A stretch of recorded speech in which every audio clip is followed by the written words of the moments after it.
There's only one thing keeping you away from the drinks now, and it's the very last presentation of today by Luc Blyaert. Luc is a digital expert. He has a wealth of experience in media and digital disruptive technologies. The very promising title of his talk is 50 Shades of Grey, Digitalization in the Press. Luc, the floor is yours and the expectations are high. Thank you very much, Nele. First of all, I want to praise Philip van Impen. He did a great job today. He had lots of guests here. I think he deserves it. With more than 30 women here on stage, I think it's a record in Belgium, at least in Belgium. Okay, oh sorry, I got to go back. Here, I am the son of a printer, but first of all, I must say, 50 Shades of Grey, I will not talk about sadomaso. We might expect the media, it's sometimes sadomaso, but, and I will not talk also about ladies and women willingly to do everything for a man. That's the past, right? I think, like Katja said this morning, we don't want a woman to be perfect. Perfection is boring, right? It's the same like in the media. But I'm the son of a printer. So together with a huge amount of mother milk, my mom had fantastic boobs, you know. And I had a lot of and tons of ink from my father in my veins, in my nerves. So somewhere along the line, I had to become somebody who writes or a journalist, whatever. Now, these are jobs going away. Last 7 years, there were about 1,000 printer companies broke only in Belgium. So print is going out, paper is going dead. I always say by 2020 there will be no paper anymore. There's still some brochures here today. But I think it will be dead by then. Luckily, my father went to work in the National Bank printing money, which was a very good thing for our family, we thought. But while he was printing piles of euros, we didn't see a dime of it. And I think also cash is going out by 2020 or 2025. Nobody will use cash anymore because cash counts. You know what it costs, cash money, to every European every year? It costs us 130 euro just to use cash. So we pay every year 130 euro to use only cash. That's going out. I think we will pay with our smartphone. And our smartphone will be our ID. Bank Contact is working on it now. And also for the media, this will be our next tool, which is an opportunity, but also a big problem for the media. So I went in the late 60s selling this newspaper. You see me on the left. No, on the right, sorry. When there was a big crisis there in the University of Leuven, maybe Annemie still remembers, in '68. And and this thing is also luckily gone away, right? B-Post is bringing the newspapers every day to your doorstep. It receives from the government, it receives from you 100 million a year, just to bring newspapers to our doorstep. I would say if they give this 100 million, they can give every family one iPad for free, right? And you could read newspapers on the magazines on an iPad. Unfortunately, nobody reads magazines on an iPad. So I went to work at the news department in that time, and maybe you remember, you see, that's a monkey, of course, but that's an old typewriter. I don't know how many people in the room use typewriters. It's a young public here tonight. Okay. But that was a fantastic smart machine. While you were typing, it was printing, you know. And you didn't have a different device, so it was a great thing.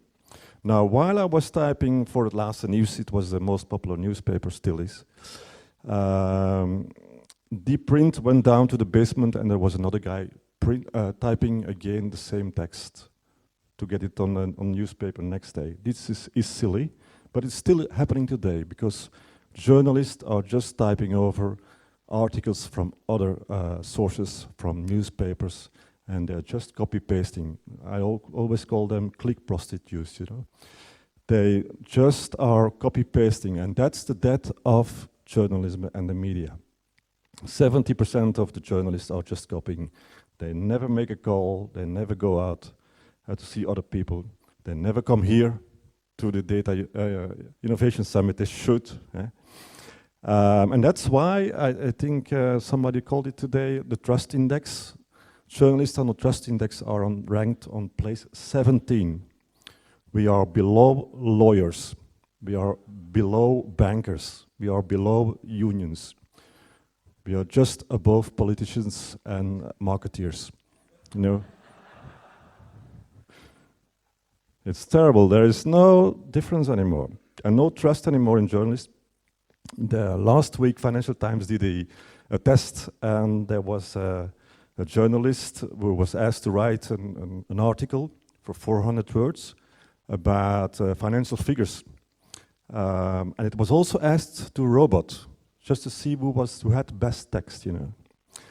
And the journalist was still the best one, because the robot was misprogrammed and he had more than 400 words. And also the robot had a lot of figures in the text. And the journalist managed to have less figures, which was more comprehensible for the readers, of course. But it's a threat that also a lot of the jobs of journalists, especially the newsroom journalists, will be taken over by robots very soon. And of course,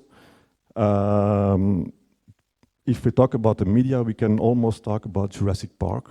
It's a lot of dinosaurs. They don't want to change. They're always doing the same thing for years and years. And they don't want to change.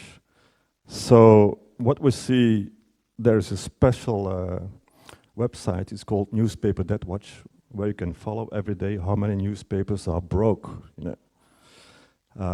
You should see that website. It's scary. It's mainly American, not so many in Belgium. You know, Belgium, we are not forerunners. We are slow followers. Many consultancy companies like Gartner say, if you want to launch a new service of a new product, do it in Belgium. If it works in Belgium, it will work everywhere. You know? That's also the challenge for startups, anyway. What we see is that newspapers hardly are read on iPads. We only have 65,000 digital subscribers in Belgium. It's only 7.6% of all readers. And then you see that the major newspapers have a great impact. So it's very, very slow that digital is taking up newspapers. Is somebody reading newspapers anyway here in the room? Okay. And digital?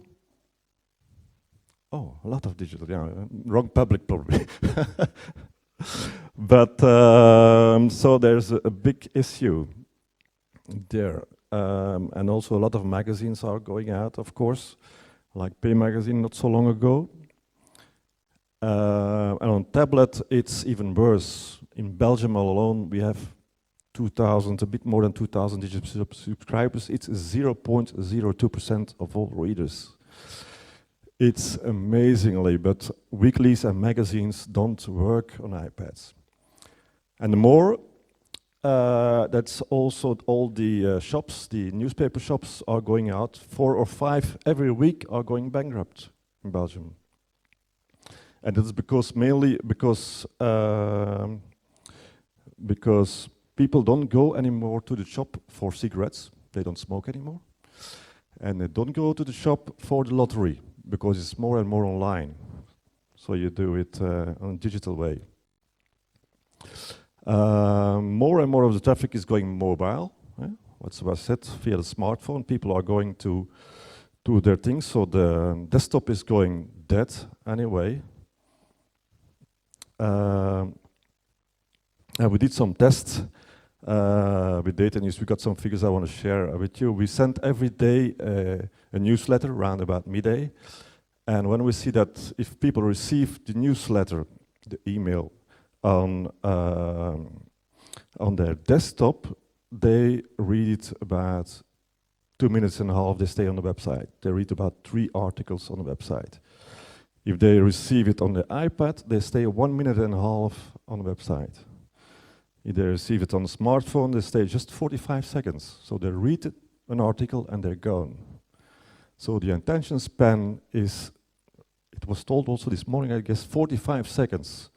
We got to have some attention from you and from youngsters especially.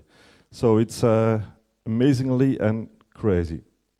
So what should we do? Huh? What should we do about it? I think there's one thing to do about it, and that's community. We need also in the media kind of a community where we get people together, where you get like Strava, you know, maybe some people know Strava cyclings. You see where your friends were, you see what they were riding to, you see where they were hiding to, their calories, their, how fast they were. Why can't I see when I read an article that my friend also read it, like Amazon did for 30 years? So there we need definitely a community getting together around the brand, and that's not what's happening today. Privacy is of course an issue. It was told also today, and I liked the speech about privacy by design. It's a very nice concept, and maybe we should enter this also for the press, but this is ultimately the future. When I say that paper will be gone by 2020, it will be replaced by some digital paper-like solution, paper-like tool. A lot of people are working on it, and I think Samsung and other people will come up with that. So you will have your newspaper, your magazine just in your hand. You can fold it, put it in your pocket, and that will be the ultimate thing for the media to survive, I guess. Where we can add video, where it's powered by 4G or 5G communication, and where you got the latest news, the latest statistics, the latest analysis for the media. And with that, I want to close up the entire day, and I think this is what we can take away from all the day, Philip, that it's just starting now, and we can skip the thing, nothing on the to-do list. Thank you very much.